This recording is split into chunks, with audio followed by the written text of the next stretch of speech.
बहुत satisfied feel हो रहा है, एक्साइटमेंट हो रही है और घर में सब खुश है तो बहुत अच्छा लग रहा है। तो फिर मम्मी मेरी बहुत खुश हुई।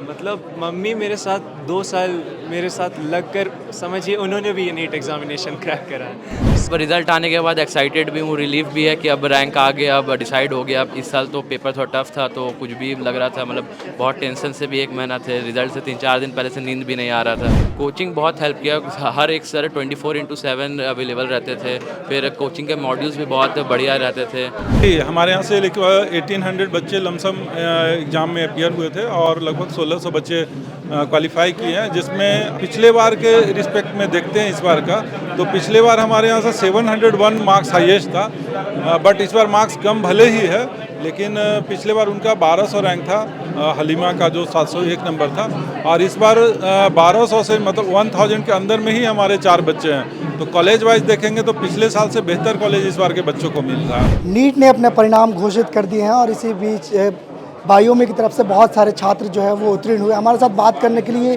बायोमी के डायरेक्टर सर पंकज सर क्या कहेंगे, इस बार नीट का परिणाम जो है आया, पहले के मुकाबले पेपर जो है वो काफ़ी कठिन था, लेकिन इसके बावजूद भी आपके कोचिंग से बहुत सारे छात्रों ने बहुत अच्छा परीक्षा फल दिया। देखिए, जब भी एग्ज़ाम एक अच्छे लेवल पे रहेगा तो हमारे बच्चे परफॉर्म अच्छा ही करेंगे, क्योंकि हमारी जो टीम है उस लेवल पे मेहनत करवाती है। एक एवरेज क्वेश्चन जब भी रहता है तो उसमें बच्चा का न तो पोटेंशियल पता चलता है, न तो लेवल पता चलता है, और न किसी कोचिंग का पता चल पाता है। बट इस बार जैसा क्वेश्चन रहा उस कारण से हमारे बच्चे काफ़ी अच्छा स्कोर किए हैं, और साथ में अगर मार्क्स उनका थोड़ा कम भी है पिछले सालों से, तब भी रैंक काफ़ी इम्प्रूव है, और जिसके कारण से उन्हें काफ़ी अच्छा कॉलेज मिलने का चांस रहेगा। सर मैं देख रहा था कि 1800 छात्र जो है आपके कोचिंग से एग्ज़ाम दिए थे, तकरीबन 1621 लोगों ने सिलेक्शन हालांकि पा लिया है। इस पे किस तरीक़े से देखते हैं, रेट ऑफ परसेंटेज जो है वो काफ़ी बहुत बढ़िया दिख रहा है।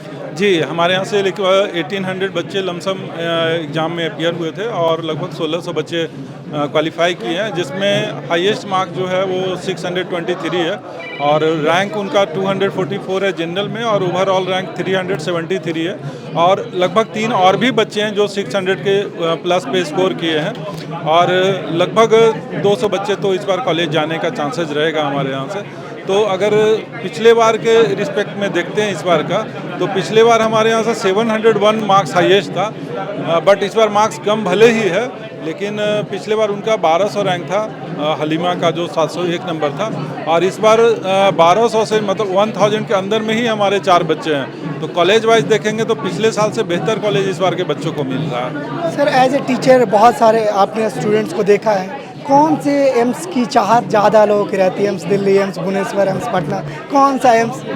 देखिए, सबसे पहला तो एम दिल्ली ही रहता है, बट सीट तो लिमिटेशन है, तो ये शुरू के कुछ टाइम के लिए लगता है कि हमें एम दिल्ली जाना है, बट जब रिजल्ट्स आ जाता है तो वो अपने रिजल्ट से सेटिस्फाइड हो जाते हैं कि चलो कहीं ना कहीं एक हमें मेडिकल कॉलेज में सीट मिल गई। मैं देख रहा था कि एक विक्ट्री रैली या तो आपने निकाला या निकालने की बात कर रहे थे, क्या है वो पूरा प्रोग्राम? विक्ट्री रैली में हम उन बच्चों को सम्मान देते हैं, सम्मानित करने का कार्य करते हैं, और उन्हें एक हौसला अफजाई देते हैं कि आपने जो पूरे साल इतना मेहनत किया उसके लिए एक आपको मोटिवेशनल तो होना ही चाहिए कि आप मोटिवेट होकर और कॉलेज पहुँचे।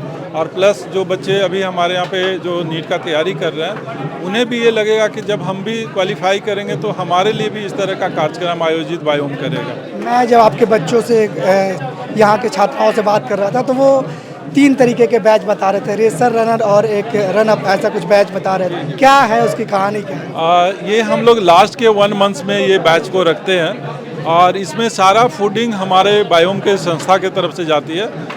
उन लोग का जो शेड्यूल रहता है हमारे यहाँ पे, सुबह 9 बजे से लेकर 7:30 बजे तक हमारे अंडर रहते हैं, और टीचर्स भी साथ साथ रहते हैं बच्चों के साथ, और उनका पूरा नाश्ता खाना जितना भी तरह का उनको डेली रूटीन में चाहिए रिक्वायर्ड रहता है, वो हर चीज़ उनको उसी जगह पे मिल जाता है। तो जिस कारण से इनका जो डिस्ट्रैक्शंस होता है या फिर आने जाने का जो टाइम किल होता है वो सब बचता है, और प्रॉपर इनका तैयारी होता है, पर डे टेस्ट होता है, और उन्हीं बच्चों में से आज इतने सारे बच्चे क्वालिफाई करके आपके सामने में।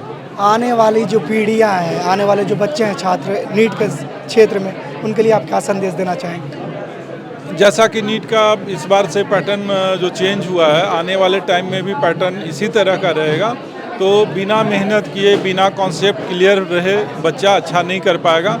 पहले जैसे था कि हम घर बैठ के तैयारी कर लेंगे, ऑनलाइन से कर लेंगे, तो हमें लगता है उससे अभी जैसा क्वेश्चन पूछा जा रहा है इसमें उनको प्रॉब्लम होगा। किसी न किसी टीचर्स का ज़रूरत पड़ेगा, किसी न किसी संस्था का ज़रूरत पड़ेगा।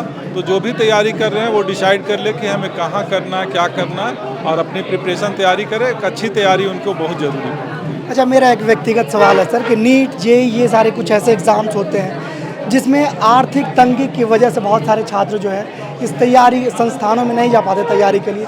उसके लिए कुछ आप विकल्प या कुछ उपाय या ऐसा कुछ बता सकें? इसमें जैसे हमारा एक लक्ष्य बैच होता है जो थोड़ा मेरिटोरियस बच्चे होते हैं, उनका हमारे यहाँ पे 1 रुपया से लेकर 30,000 रुपया तक में ही एडमिशन हो जाता है, जबकि नॉर्मल बैच का फ़ीस ज़्यादा होता है। तो कोई भी ऐसा बच्चा नहीं है जो रांची शहर में रहेगा और वो 1 रुपया से लेकर 30,000 रुपया के बीच में पे नहीं कर पाए। तो ऐसे कई बच्चे आपको यहीं पे मिल जाएंगे जिनका फ़ीस है 10,000 रुपया होगा, किसी का 5,000 रुपया होगा, किसी का 1 रुपया भी फ़ी में हुआ है। तो हमारा हमेशा रहता है कि मेरिटोरियस बच्चों को ध्यान में रखते हुए उन्हें जो भी रिक्वायर्ड है, जो भी इकोनॉमिकली वीकर हैं, उनको हम लोग बिल्कुल सपोर्ट करते हैं। मेरा नाम सिद्धार्थ अग्रवाल है। सिद्धार्थ, क्या रैंकिंग रही? मैंने 623 मार्क्स स्कोर किए हैं और मेरी ऑल इंडिया रैंक 373 है। अरे कांग्रेचुलेशन। Thank you.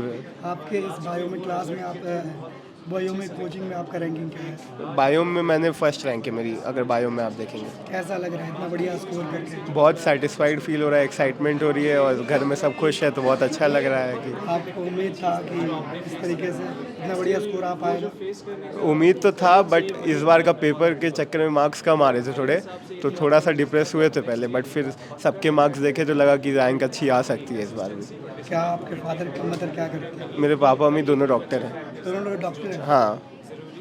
उनका पहला रिएक्शन क्या था जब आपने बताया कि मेरा इस तरीके से स्कोर आया? वो तो बहुत खुश थे कि फर्स्ट अटैम्प्ट में मेरा हो गया, दोनों डॉक्टर हैं, तो उनको भी लगा कि अब बेटा भी इसी परस्यू करेगा फील्ड को और अच्छा मार्क्स से करेगा। किस फील्ड की चॉइस रखते हैं आप, रेडियोलॉजिस्ट या गायनोकोलॉजिस्ट, किस फील्ड की चॉइस रखते हैं? अभी तो उसमें टाइम है, 6 साल है, बट हम ट्राई करेंगे कि कार्डियोलॉजिस्ट में जाना है क्योंकि पापा भी वही कार्डियोलॉजिस्ट है मेरे, इसलिए। What was your college choice? आपने सोचा था पहले कि कॉलेज का कौन सा चॉइस है, या अभी आप सोच रहे होंगे कि मुझे ये कॉलेज मिल जाए ज़्यादा बेहतर है? अभी मेरी रैंकिंग के हिसाब से तो मेरे को एम्स भुवनेश्वर मिल जाएगा या फिर दिल्ली में कोई कॉलेज मिल सकता है। What was the reason behind to choose AIIMS Bhubaneswar? एक एम्स का अपना नाम है कि एम्स, उसमें बहुत सारी चीज़ें हैं, भुवनेश्वर पास में भी है, तो घर वालों को भी दिक्कत नहीं होगी और अच्छे से मेंटेन, वहाँ पे मेरे कोई रिलेटिव्स भी रहते हैं तो वहाँ से मेरे को गाइडेंस भी मिलती रहेगी टाइम टू टाइम। लोग कहते हैं कि इसमें समय भी बहुत देना पड़ता है, कितने घंटे की तैयारी आप जो है वो कर रहे थे? समय ऐसा नहीं कि आप फोकस होके अगर आप दिन के 6-7 घंटे भी पढ़ रहे हैं तो वो बेटर है अगर आप खाली बुक खोल के बैठे हैं 14 घंटे तक। अगर आप फोकस होके 6-7 घंटे भी दिन के पढ़ ले तो नीट आपका आराम से हो जाएगा, बस आपको वो 6-7 घंटे पूरे पढ़ाई पे देने होंगे। नीट एक ऐसा एग्ज़ाम है जिसमें बहुत डेडिकेशन की ज़रूरत होती है। एज यू जैसा कि आपने दिया नीट, तो आपको आने वाली पीढ़ियों के लिए आप क्या संदेश देंगे कि कैसे पढ़ाई करना चाहिए? जैसे इस बार का पेपर बाकी पिछले 10 साल के पेपर से बहुत ही डिफरेंट आया था, तो आपको उसी हिसाब से अगले साल की तैयारी करनी है। थोड़े से कॉम्प्लेक्स क्वेश्चन सॉल्व करने हैं, थोड़े डिफ़िकल्ट क्वेश्चन सॉल्व करने हैं। पहले ऐसा नहीं होता था और अब आपको कंसिस्टेंसी मेंटेन करनी पड़ेगी कि आपको डेली पढ़ना ही पढ़ना है। ऐसा नहीं कि किसी दिन स्किप कर दी पढ़ाई, भले ही आप कम पढ़े बट उस दिन पढ़े ज़रूर। मेरा नाम करण सिंह है करण, और मैंने इस नीट एग्जामिनेशन में 602 मार्क्स स्कोर करे हैं और मेरा AIR है 1238। आपका फर्स्ट चॉइस क्या है, कौन सा कॉलेज है?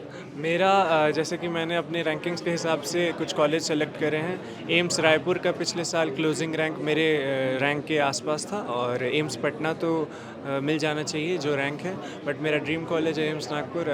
मतलब उसके काउंसलिंग के लिए बैठेंगे और देखेंगे कि कहाँ हमें कॉलेज अलॉट होता है। अच्छा, कोचिंग का कितना महत्व रहता है आप लोगों के प्रिपरेशन के दौरान? कोचिंग एक गाइडेंस का काम करता है। कोचिंग आपको सोर्सेज प्रोवाइड करता है। बिना कोचिंग के एक कॉम्पिटिटिव एग्ज़ाम को क्रैक करना बहुत मुश्किल काम है, क्योंकि क्लास 10th तक तो आप सेल्फ स्टडी से, यूट्यूब से, ऑनलाइन से आप पढ़ कर सकते हैं, बट यदि आप 11th-12th में अच्छे मार्क्स से कॉम्पिटिटिव एग्ज़ाम जिसमें 25 लाख बच्चे अपीयर होते हैं वो क्लियर करना चाहते हैं, तो आई थिंक कोचिंग का बहुत बड़ा महत्व होता है और वो मेरे लाइफ में भी रहा है। आपके फादर मदर क्या करते हैं? मेरे फादर सिविल इंजीनियर हैं और मेरी मम्मी हाउसवाइफ है। पहली बार जब आपने अपना रिजल्ट बताया तो कैसा प्रतिक्रिया पहला क्या था? हमारा जो एग्ज़ाम था उसमें तो ऐसा पैटर्न शिफ्ट हुआ है, वो तो आप जानते ही हैं। 36 ईयर्स में ऐसा एग्ज़ाम नहीं आया था। तो इनिशियली जब पेपर दे कर आए तो हमारी एक्सपेक्टेशंस थी कि हमें 670 650 इसके बिना तो कॉलेज नहीं मिलेगा। फिर धीरे धीरे कट ऑफ देखा, जब पता चला कि इस मार्क्स पे रैंक प्रेडिक्टर्स चेक करे तो 1000 के आसपास रैंक दिखा रहा था। तो फिर मम्मी मेरी बहुत खुश हुई। मतलब मम्मी मेरे साथ 2 साल मेरे साथ लग कर, समझिए उन्होंने भी ये नीट एग्ज़ामिनेशन क्रैक करा है। सो मतलब वो जितना बोले उतना कम है। और मेरे पापा भी यहाँ नहीं रहते, वो भी रहते दूसरे स्टेट में, तो वो भी दूर। मम्मी का योगदान बेसिकली ज़्यादा रहा। मम्मी का योगदान, जिस तरीके से मेहनत आपने किया, मम्मी ने भी, एक दूसरे एंगल से मम्मी ने भी करा। पापा ने भी बहुत सेक्रीफाइस किया कि वो हमेशा बाहर रहे ताकि हम अच्छे से प्रिपेयर कर सके। और अभिषेक कसेरा मेरा नाम है। अभिषेक, कौन सा रैंक है आपका? मेरा ऑल इंडिया रैंक 1170 है और OBC रैंक है 360 है। तो बायो में हाँ, बायो में सेकंड रैंक है। Second rank. तो कैसा फील कर रहे हैं आप? क्या मतलब रिजल्ट आने के बाद एक्साइटेड भी हूँ, रिलीफ भी है कि अब रैंक आ गया, अब डिसाइड हो गया। अब इस साल तो पेपर थोड़ा टफ था, तो कुछ भी लग रहा था, मतलब बहुत टेंशन से भी 1 महीना थे। रिजल्ट से 3-4 दिन पहले से नींद भी नहीं आ रहा था, तो अब रिलीफ है। एग्ज़ाम देने के बाद और रिजल्ट के दौरान ये जो बीच का पीरियड होता है, वो कितना मुश्किल समय या आसान समय है? मतलब एग्ज़ाम देने के बाद तो जैसे ही सेंटर से निकला वैसे ही मतलब रोना ये सब चालू हो गया था। 2 साल बहुत मेहनत किया था। फिर जैसे जैसे सबके पता चला तो रिलीफ मिला। मतलब मार्क्स भी आके जोड़ा तो 600 के आसपास बन रहा था, तो इतना तो था कि कॉलेज मिल जाएगा। तो फिर रैंक का ही वेट कर रहे थे, तो मतलब रहा स्ट्रेसफुल रहा ये 1 महीना कि क्या होगा क्या नहीं होगा। आप कौन सा स्पेसिफिकेशन लेना चाहते हैं? क्या यानी कि आप कार्डियोलॉजिस्ट अच्छा, क्या लेंगे? अभी तो सोचे नहीं है। जैसे 5 साल का जो भी रहेगा इंटरेस्ट उसमें वो लेंगे, अभी सोचे नहीं है। कॉलेज का क्या एक्सपेक्टेशन है? कौन से कॉलेज बढ़िया एम्स मिल जाए, एम भुवनेश्वर या भोपाल ऐसे ही कुछ मिल जाए बढ़िया। उसके पीछे रीज़न? उसके एम्स खुद में ही बड़ा नाम है, तो इसलिए मेरा तो मतलब ड्रीम था। मतलब वहाँ पे मतलब घर के से पास भी है, इसलिए। अच्छा, ये पहली प्रतिक्रिया क्या थी आपके फादर मदर क्या करते हैं? मेरे फादर बिजनेसमैन है, तो मेरे घर में मतलब कोई इस फील्ड में नहीं है, तो मेरे सब पूरा रिलेटिव्स बहुत खुश हुआ। कल रिजल्ट आया तो सब कोई बहुत खुश था कि अब घर का एक बेटा डॉक्टर बनेगा, यही। अच्छा, एज ए कोचिंग, आप कोचिंग किस तरीके से बच्चे को पढ़ाई में मदद कर सकते हैं, खासकर नीट की प्रिपरेशन में? कोचिंग बहुत हेल्प किया। हर एक सर 24/7 अवेलेबल रहते थे। फिर कोचिंग के मॉड्यूल्स भी बहुत बढ़िया रहते थे, और कोचिंग का टेस्ट भी रेगुलर होता था। लास्ट का 1.5 महीना रैंकर बैच भी बना था, उसमें डेली टेस्ट होता था, एनालिसिस होता था, तो सब चीज़ बहुत बढ़िया था। भास्कर सिंह। क्या नाम है सर आपका? भास्कर सिंह। क्या नाम है आपके बच्चे का? करण भास्कर सिंह। करण का रैंक क्या है? 1779। क्या महसूस कर रहे हैं, इतना बढ़िया रैंक लाया आपका बच्चा? बहुत ही अच्छा, हम उम्मीद नहीं की थी कि इतना आएगा, लेकिन बहुत ही बायोम का जो टेक्निक रहा पढ़ाने का, उसके हिसाब से बहुत ही अच्छा रैंक आया। और पिछला बार मेरा 625 नंबर था, लेकिन रैंक था 55,000।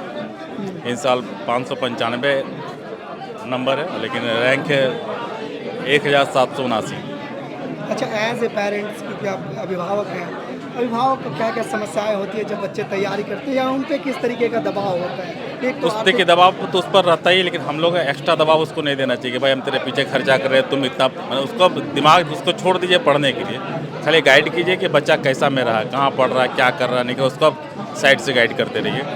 आपको उस पर दबाव नहीं डालना है कि तुम पढ़ नहीं रहे हो, क्या करोगे, नहीं, वो आपको छोड़ दीजिए। बच्चा अगर पढ़ने लायक है तो ध्यान लेके पढ़ता ही है। आप क्या करते हैं वैसे?